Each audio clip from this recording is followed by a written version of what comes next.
Gigusbat sa Typhoon Yagi ang amihanang bahin sa Vietnam nga nakapatumba sa pipila ka mga istruktura ug balay. Wala usab nakaluwas sa halapad nga pagbaha ug pagdahili sa yuta ang pipila ka mga lugar sa Vietnam. Dayag ang kadaot nga gibilin sa Typhoon Yagi, labi na sa capital sa Vietnam ang Hanoi.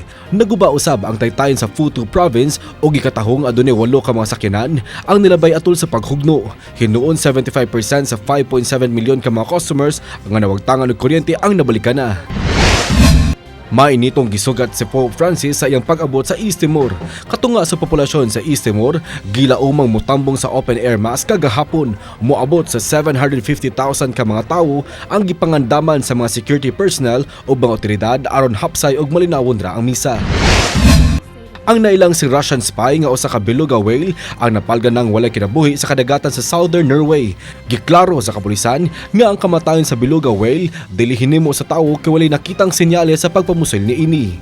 Dugang sa kapulisan nga adunay stick nga niungot sa baba sa beluga whale nga posibleng hinungdan sa iyang kamatayon.